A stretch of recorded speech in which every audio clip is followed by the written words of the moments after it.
that's what's wrong. Like sometimes people looking for everybody else to give them the keys, and they right there.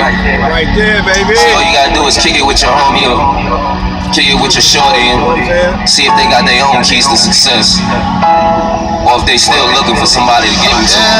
I got money way before the deal. Bring my bitches a new pair of heels.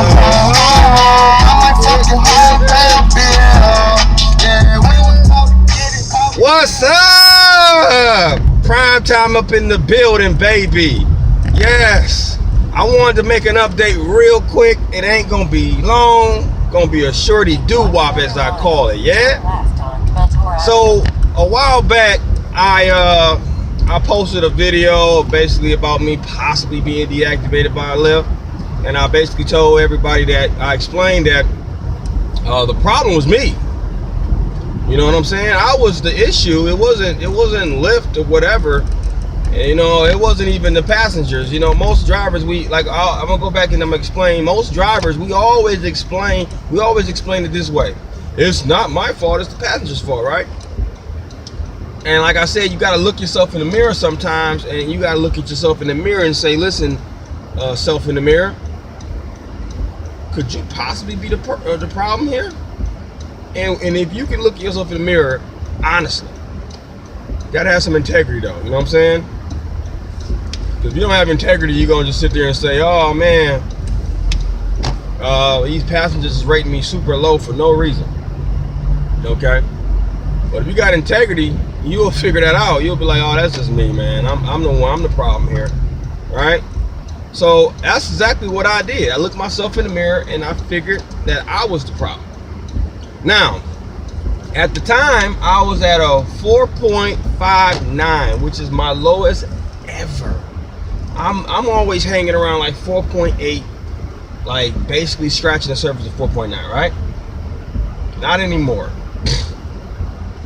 Scratching the surface of being deactivated, which is something that's kind of crazy because I have been a Lyft advocate for a while, right? Since the inception of me actually driving for them. So right now I have 910 rides, total rides with Lyft. I have 900 some rides with Uber. So I'm about to scratch the surface of 1,000, which will enter me into the 1,000K club, which will then entitle me to a jacket from Lyft. So I don't want to get deactivated. It's a goal that I'm trying to reach, and that's that, right? Plus I want to keep making money. I like making money, you know, and I like driving. So anyway, my update is that right now I'm at a 4.71. Within 2 weeks, I didn't raise my rating. Now, basically what that tells you, people, is that since with Lyft, they rate you on a scale from 100 rides, right? So especially if you do a lot of rides like me, I do about 30-40 rides a week. And it's easy for me to really, you know, like last month I did 150 something rides for the month. So it's easy for me to get a lot of, like, over 100 rides and change my rating dramatically, right?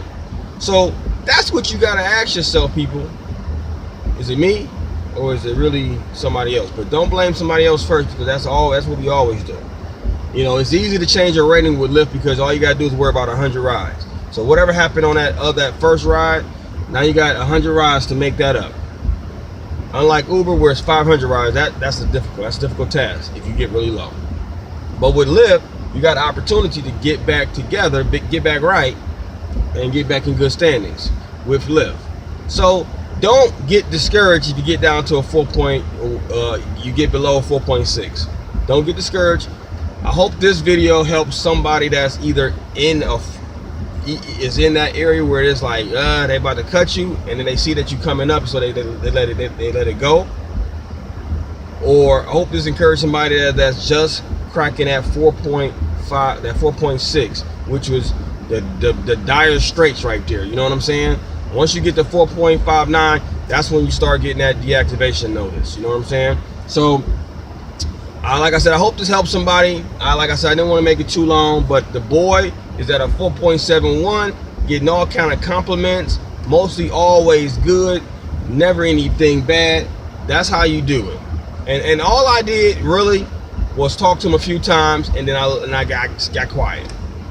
Okay, and that's really all I did was improve the way I interacted with the customer and my friendliness. You know, I wasn't going beyond the normal driver would do. Like all I did was put bags in cars like that. That's all I really did. I didn't do anything out of the extra norm where it just made it jump up like that. All I did was simply be friendly in the car, and that's really it. So I have a few more videos that I wanted to post in the next coming days, because Lyft just changed a few things where now you can actually see prime time on it, which is wow, which is a game changer, okay. And then I have another thing that I want to talk about with the app called Maestro. If you're not already hip, I'll let you know about that in the next coming days. So I'm gonna be talking about Maestro, and I'm also gonna be talking about the Lyft prime time, where you can actually, before you accept a ride, you can actually see that you're about to get prime time or not. So that's a game changer. And not to mention, I will be talking about the fact that Lyft just acquired $500 million in investment funds to basically improve Lyft. And whatever way they use that funds, I don't know. But hopefully I can get some more information about what they plan on using those funds for. That way I can relate it back to you. But that's what I had to say. And like I always say, don't do the crime if you can't do the time. Prime time, baby.